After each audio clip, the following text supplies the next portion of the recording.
Radhe Krishna friend. तो आप सभी का आपके अपने चैनल में स्वागत है, गोपाला ब्लॉग में। तो फ्रेंड, आज है कामदा एकादशी, जो मैंने भी आज से ही शुरू किया है। मैं पहली बार रख रही हूँ एकादशी व्रत, क्यों मेरा बहुत दिनों से मन था एकादशी व्रत करने का। तो चलिए एकादशी व्रत की शुरुआत करते हैं। तो कमेंट में ज़रूर बताइएगा कि आपको मेरा ये छोटा सा भगवान जी का, कृष्ण जी का एकादशी व्रत और पूजा कैसी लगी। तो फ्रेंड, सबसे पहले अपने घर को क्लीन कर लेते हैं। तो बाकी तो मैं कुछ नहीं दिखाऊंगी। तो मैंने झाड़ू लगा ली थी और अब मैं पोछा वगैरह लगा लूँगी। पोछा वगैरह लगाने के बाद फिर फटाफट अपने भगवान जी की पूजा करेंगे, कथा करेंगे। तो अभी ना छोटा वाला बेटा लेटा हुआ है बिस्तर पे, और इस टाइम पे ना मौसम थोड़ा सुबह सुबह में थोड़ा सा रहता है ठंडा। तो पंखा मैंने बाद में चला दिया था, फ़ैन। तो मैं इस वाले कमरे में भी आ गई हूँ। तो फटाफट करेंगे। और आज आशी को, यानी कि मेरी बेटी को, पिकनिक पे भी जाना था। इन लोगों का आज पिकनिक था स्कूल की तरफ से। तो थोड़ा उसकी वजह से भी ना, यानी कि उसको पहले स्कूल भेजा, उसका लंच वगैरह जो भी था, उसका टिफ़िन वगैरह जो भी उसको ले के जाना था वो मैंने बनाया। फिर हस्बैंड जी को भी जाना था अपने काम पे, फिर उनका भी लंच बनाया। तो दोनों का टिफ़िन लंच जो भी था, जो जिसको जो लेके जाना था वो सब किया। उनके जाने के बाद ही मैं अपना पूजा वगैरह के काम में लगी थी। तो साफ़ सफाई कर ली थी सुबह ही में जल्दी में। और तो चलिए फ्रेंड, अब कर लेते हैं पूजा। तो सबसे पहले हमने लगा लेनी है चौकी, और चौकी पे हमें गणपति जी को बिठाना है। और अगर आपके पास नारायण लक्ष्मी जी की तस्वीर है या मूर्ति है, आप उनको भी विराजमान करिए। और अपने ठाकुर जी अगर आपके घर में है तो अपने ठाकुर जी को विराजमान करिए। तो मेरे पास लाडली भी हैं, हमारी श्री जी भी हैं, और मेरे छोटे वाले कान्हा जी भी हैं। तो मैंने सिर्फ इनको बिठा दिया, उनको उनकी जगह पे ही रहने दिया, जहाँ पर मैं उनका मंदिर है ना बैठने का, मैंने वहीं पर उनको, श्री जी को और अपने छोटे वाले कान्हा जी को वहीं बिठा रखा है। फिर ये अगर मैं सबको बिठा दूँगी ना तो थोड़ा सा चौकी पे जगह कम हो जाएगी सामान रखने के लिए। तो इन सबको गणेश जी को विराजमान करना है। और सबसे पहले हम गणेश जी की पूजा करेंगे। तो पहले जो मेरी प्लेट है ना, प्लेट पे मैंने स्वास्तिक बना लिया है। और स्वास्तिक बनाने के बाद इस पे हल्दी से और रोली से बनाया है मैंने स्वास्तिक। फिर गणेश जी को हम हल्दी का और रोली का तिलक करेंगे। और चावल का इस्तेमाल इसमें नहीं करेंगे। तो चावल की जगह हम सफ़ेद वाले जो तिल होते हैं ना वो ले लेंगे। तो तिल से इनको तिलक करेंगे। और कलश पे, यानी कि थोड़े से हम नीचे तिल रख देंगे और उसके ऊपर फिर हम कलश रख देंगे। तो थोड़े से तिल मैंने कलश में भी डाल दिए हैं, और कलश पे भी मैं स्वास्तिक बना दूँगी। और बस इसी तरीके से, मुझे भी इतना कुछ जानकारी नहीं है, मैंने भी थोड़ा किसी से पूछा था, जो लोग रखते हैं व्रत उनसे पूछा। और थोड़ा सा ही अपना यूट्यूब से भी मैंने थोड़ा सर्च किया था, थोड़ा मैंने यहाँ से जानकारी ली। तो मैंने कहा चलिए, अगर मेरी कहीं पर गलती हो या मैंने कुछ सही ना किया हो तो आप मुझे कमेंट में ज़रूर बताइएगा, और मुझे किस तरीके से करना चाहिए वो भी आप बताइएगा। तो गणेश जी को भी तिलक लगाया, अपने कान्हा जी को भी लगा दिया है। और जो नारायण लक्ष्मी जी की, लक्ष्मी नारायण जी की तस्वीर है, उनको भी मैंने तिलक कर दिया है। और जो मैं एक बुक लेके आई हूँ एकादशी कथा की, उस पे भी मैंने तिलक कर दिया। और इस पे हम ये ना जो कुंड है इसमें जो हवन करते हैं, तो ये नवरात्रों में किया था, तो इसको मैंने धो के रख लिया था, धो के साफ़ कर लिया है। तो अब जो ये काला हो गया वो तो नहीं होगा सही, लेकिन उस पर भी मैंने हल्दी, चंदन, तिल, यानी कि रोली का तिलक किया, तिल थोड़ा सा चढ़ा दिया। तो उसके जो हमारा हवन कुंड है उसकी भी हमने पूजा करके उनको भी रख लिया साइड में, कि हम थोड़ा सा इसमें छोटा सा हवन भी करेंगे। आप कर सकते हैं अगर आपकी इच्छा है। तो मेरे पास सामग्री रखी हुई थी, तो मैं थोड़ा सा सामग्री जो होती है पूजा वाली वो, और यही कपूर वगैरह से हम हवन करेंगे। तो पहले अपने, यानी कि जो हमने जोत रखी है ना, जोत की पूजा भी कर लेंगे। तो जोत को भी तिल फूल जो भी है हम चढ़ाएंगे। तो पहले सबसे पहले गणपति जी को चढ़ाएंगे, फिर नारायण जी को और कलश को, जोत को, सबको थोड़े थोड़े फूल तोड़ के हम चढ़ा देंगे। माला जैसे मैं ले आई थी एक माला, तो उसमें से ही मैंने फूल कर लिए हैं कि बहुत फूल हो जाते हैं। अभी नवरात्र में भी बहुत फूल थे तो फिर काफ़ी हो जाता है। थोड़े से मैंने अपने कान्हा जी पे, इन सब पे थोड़े से फूल की वर्षा कर दी है। और माला है वो मैं अपने लक्ष्मी नारायण जी भगवान जी को चढ़ा दूँगी। तो काफ़ी अच्छा लग रहा था आज ना, बहुत ही अच्छा लग रहा है। आशी को तो पता नहीं था मुझे ये पूजा करनी है, तो जब आशी आई है ना पिकनिक से, तो उसने ये देखा ना कि हाँ मम्मी ये कौन सी पूजा है आज, चौकी वगैरह लगाई ना अच्छी। और बेटा भी बाहर गया था, यानी कि पार्क वगैरह गया था, तो वो भी घर में नहीं था। तो उसने भी देखा अचानक से, ये कैसे, क्यों अच्छा लग रहा है ना, येलो येलो चौकी बनी हुई है और लाइट लगी है येलो कलर की। तो सामने से बहुत ही सुंदर लग रहा था, देख के मन बहुत ही अच्छा लग रहा था। अभी जब पास से आपको दर्शन होंगे ना तो आप भी देखिएगा। कान्हा जी को भी मैंने अपने गोपाल जी को भी पीले रंग की ड्रेस पहना दी है। तो ये एक माला थी, इसमें से थोड़े से फूल मैंने कम कर लिए थे क्योंकि तस्वीर छोटी है और इतनी बड़ी माला ना फिर वो सही नहीं रहती। तो तस्वीर के हिसाब से मैंने माला के थोड़े फूल कम कर दिए थे और वही फूल मैंने यहाँ पर चढ़ा दिए हैं। थोड़े मंदिर में चढ़ा दिए, थोड़े यहाँ पर चढ़ा दिए। और ज़्यादा तो मुझे कुछ पता नहीं है, तो आप वस्त्र वगैरह के रूप में आप कलावा भगवान जी को अर्पित कर सकते हैं। तो मैं कलावा तोड़ ले रही हूँ। तो गणेश भगवान जी को भी चढ़ा देंगे, नारायण जी को चढ़ा देंगे और अपने ठाकुर जी को भी चढ़ा देंगे। तो इसी तरीके से हमारी पूजा आज की मैंने की। और फर्स्ट टाइम मैंने अपने, यानी कि इतना टाइम मुझे कि मैंने एकादशी कभी नहीं करी है कि हाँ हमारे ससुराल में एकादशी होती नहीं थी, जो निर्जला एकादशी आती है ना वो भी नहीं। तो अब हमारे यहाँ होती है, किसी वजह से नहीं होती होगी तो अब वो खुल गई है, तो एकादशी हम लोग करते हैं। तो मेरा बहुत टाइम से मन था एकादशी व्रत रखने का। तो चलिए 2-3 महीने से तो बहुत ज़्यादा मेरे मन में आ रहा था कि मैं एकादशी रखूँ, एकादशी रखूँ। मैं ठाकुर जी की सेवा करती हूँ तो मेरा मन बहुत था एकादशी रखने का। पूर्णमासी तो मैं रखती हूँ और बृहस्पति व्रत का व्रत भी रखती हूँ, लेकिन एकादशी नहीं, एकादशी मेरा बहुत मन था। तो चलिए आज भगवान जी नारायण जी ने मेरी ये सुन ली एकादशी व्रत रखने की। बस ये मेरा जो मैंने संकल्प लिया है वो संकल्प मेरा पूरा करवाएं। और जैसे जैसे मुझे, जब हम कोई चीज़ करते हैं ना तो वो हमें उसकी जानकारी खुद में खुद, उसका ज्ञान खुद ही खुद भगवान जी देने लग जाते हैं। तो प्रसाद में मैंने फलाहार में रखा है भगवान जी को केले और अंगूर। तो केले अगर हो सके तो ज़रूरी होने चाहिए, केले का प्रसाद भगवान जी को। और आज एकादशी संडे के दिन पड़ी, यानी कि रविवार को पड़ी है। तो हम तुलसी जी की तो पूजा नहीं, यानी कि जल वगैरह नहीं चढ़ाएंगे, तो लेकिन तुलसी पे हम दिया जला देंगे। तो पूजा मैंने कर ली थी तुलसी माता की, और शाम में भी हम दिया जला देंगे।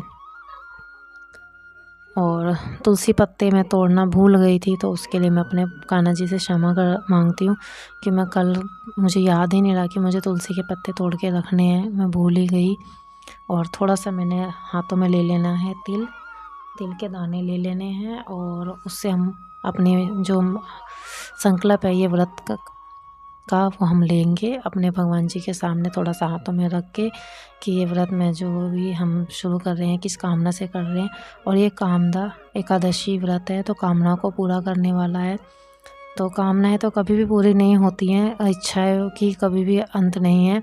तो लेकिन मैंने, हम यानी कि घर की जो महिलाएं हैं, पुरुष हैं, जो भी हैं, तो हम अपने घर के सुख, बच्चों की अच्छी बुद्धि, ज्ञान, बस यही मांगते हैं। तो मैंने भी अपने कान्हा जी से यही कहा, कुछ हो या ना हो बच्चों को सद्बुद्धि देना। और ये जो मैं संकल्प मैंने व्रत का लिया है इसको मेरा बिना विघ्न बाधा के मेरा पूरा करना, तो ये व्रत मैं पूरा कर सकूँ, जितना मेरा मन से मैं ये कर रही हूँ ये मेरे मन का पूरा हो।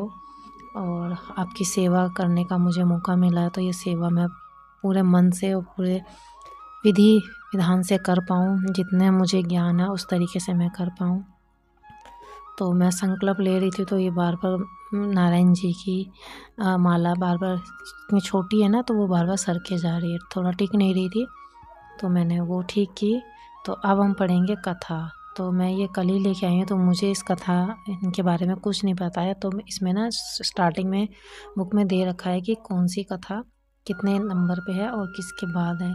तो आज एक आमदा एकादशी पड़ी है चैत्र मास में, चैत्र माह में, तो उसमें उसके हिसाब से मैं पढ़ रही हूँ। तो आज कामदा एकादशी की कथा मैं पढ़ूँगी, और जैसे जैसे फिर आती जाएंगी ना उस हिसाब से मैं पढ़ती जाऊँगी। अब जैसे अगले महीने की बैसाख की रहेगी तो बैसाख की पढ़ेंगे। और तो अगर आपका भी मन है एकादशी व्रत रखने का तो आप ज़रूर रखिएगा। मेरा मन था तो मैंने भी शुरू किया। बस नारायण भगवान जी, मेरे कान्हा जी, इस व्रत को पूर्ण करने में मेरी मदद करे, ताकि मैं ये बिना किसी वजह किसी परेशानी से मैं ये व्रत पूरा कर सकूं। और इस व्रत में फलाहारी होता है, अन्न तो नहीं खाते हैं। तो कथा मेरी हो गई थी। एक ही कथा है, कुछ ज़्यादा बड़ी नहीं है, क्योंकि जैसे अध्याय होते हैं ना उस तरीके से दे रखा है इसके अंदर। सभी के नाम, जैसे आमला एकादशी की कथा जो आती होंगी, अब मैं धीरे धीरे मुझे इन चीज़ों का मैं कर रही हूँ तो मुझे धीरे धीरे ज्ञान होगा। तो वो ज्ञान मैं कोशिश करूँगी आपके साथ भी बाँटूँ, कि ज्ञान जितना बाँट सको उतना बढ़ता है ज्ञान बाँटने से। तो मुझे भी जितना पता चलता जाएगा वो मैं आपके साथ मैं भी शेयर करूँगी वीडियो के माध्यम से। तो हवन कर लेते हैं। हवन में नॉर्मल सी सामग्री है, मैंने थोड़ा सा उसमें घी डाल लिया था, और जो उपला होता है कंडा, थोड़ा छोटा सा कंडा मैंने ले लिया था, उस पर मैं कर ले रही हूँ हवन। और कपूर मैंने थोड़े से इसमें तोड़ के डाल दिए थे, सामग्री में भी डाल दिए और इसमें भी। तो आज मन बहुत खुश है मेरा, मुझे बहुत अच्छा लग रहा है कि इस व्रत की रखने की इच्छा मेरी 1 साल से ज़्यादा हो गया मेरी थी, लेकिन टाइम लगा। कान्हा जी ने व्रत समय जब इसका निर्धारित था तभी हुआ। तो हवन भी हो गया था, तो हवन यानी कि अभी हो ही रहा है, तो मैंने क्या आरती कर लेते हैं। और आरती में यानी कि एकादशी महारानी की पढ़ रही हूँ, एकादशी जो है ना वो पढ़ रही हूँ। उसके बाद फिर एक नारायण जी की है, ओम जय जगदीश की, वो भी पढ़ेंगे। और एक गंगा जी की है, तो गंगा जी की भी आरती पढ़ेंगे। तो 3 आरतियाँ इसमें दे रखी हैं।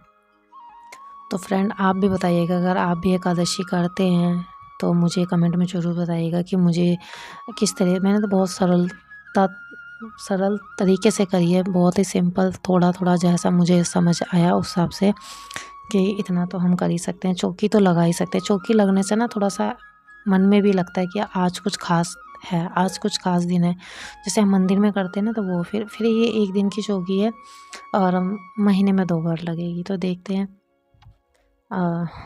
आप जब दोबारा एकादशी आएगी तब रखेंगे।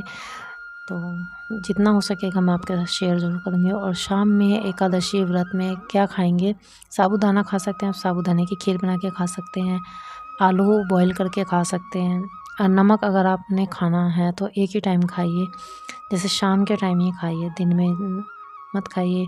और खाना तो इसमें खाते ही नहीं है। और अगले दिन पारण जब हम द्वादशी करेंगे, तो इस बार पारण भी सुबह जल्दी में ही है, तो सुबह पहले हमें पूजा वगैरह जो भी है, मुझे जितना पता है और जितना मुझे पता चलेगा उस हिसाब से मैं सुबह पारण भी करेंगे। अभी मुझे पारण का भी इतना नहीं पता है, तो मैं पारण का भी अभी समझूंगी। वैसे तो सुबह 7 बजे का तो यही हमें चौकी पे, यानी कि सुबह जैसे हम अपनी डेली की पूजा करते हैं ना, वही हमें डेली पूजा जिस तरीके से करते हैं उस तरीके से पूजा करेंगे अपनी, और अपने भगवान जी की पूजा करेंगे। तो फटाफट इनको भी जो भी भोग होगा फलाहार का वो हम लगाएंगे, फलाहार से हम भी करेंगे। उसके बाद फिर हम जो भी खाना बनाते हैं घर में, सादा सिंपल वो वाला खाना हम बना के खाएंगे। तो ऐसे पारण हो जाएगा। तो पारण का जब मुहूर्त होता है ना, तो पारण उसी टाइम पे होना चाहिए एकादशी का, उससे थोड़ा एकादशी का फल अच्छा मिलता है। तो मुझे भी ये ज्ञान फ़ोन से मिला है, और जो लोग रखते हैं उन्होंने बताया था, तो मैं भी आपको वही बता रही हूँ। मुझे भी अभी इस बारे में इतना कुछ नहीं पता है। धीरे धीरे इस व्रत में करूँगी तो धीरे धीरे ज्ञान आता रहेगा और बढ़ता भी रहेगा। तो ज्ञान जितना हम लेते हैं उतना बढ़ता है, और बांटने से भी बढ़ता है। तो पूरे घर में भी मैंने घुमा दिया और एक परिक्रमा भी लगा ली यहीं पर खड़े खड़े। तो काफ़ी अच्छा लग रहा था। और फ्रेंड मेरी साड़ी बताइएगा, आज ये साड़ी मैंने बहुत दिनों बाद निकाली है। ये मैंने रख दी थी, इसको मुझे पहनने की इच्छा बिल्कुल नहीं थी। और तो बस ऐसा ही होता है। मुझे वीडियो में बहुत अच्छी लग रही है साड़ी। ये साड़ी मैंने रख दी थी, मैंने क्या देखती हूँ सूट वगैरह बना लूँगी इसका। ये साड़ी मुझे कम से कम 7-8 साल हुए। हम शिरडी गए थे 2018 में शायद, तब मैंने ली थी। शिरडी हम घूमने गए थे दर्शन करने साईं बाबा के, तब ली थी दर्शन के लिए। तो ये देखिए, ये है मेरे कान्हा जी, क्या मस्त लगते हैं, बहुत ही सुंदर, कितना मनमोहक इनका रूप हो जाता है ना अपने दिन में इनका। और जबकि ये मेरी ड्रेस इनके कान्हा जी की नई नहीं है, पहले की है, लेकिन येलो कलर की थी, मैंने पहना दी। तो लक्ष्मी नारायण जी खूब अच्छे लग रहे हैं। और ये हमारी बैठी हैं श्री जी, हमारे लड्डू, और ये हमारे सत्यनारायण स्वामी। तो अब मैं यानी कि कान्हा जी को दोबारा से एक बार अपने बच्चों की, अपने परिवार की सुख शांति के लिए, घर की बरकत के लिए मैं दोबारा से कान्हा जी को अपने धन्यवाद दे रही हूँ कि बस कृपा बना के रखिएगा। ये व्रत मैं जो कर रही हूँ, इस व्रत में मुझे सफलता मिले, यानी कि मैं ये व्रत बहुत ही अच्छे से मन से पूरा करूँ। तो बस यही। तो प्रणाम करेंगे, माथा टेक लूँगी, और अपनी कहीं मेरी पूजा में भूल चूक हुई हो कोई, उसके लिए मैं क्षमा मांग लूँगी। तो आज का मेरा छोटा सा सिंपल सा ब्लॉग कैसा लगा बताइएगा ज़रूर। मिलेंगे नेक्स्ट ब्लॉग में, तब तक के लिए सभी को राधे कृष्णा।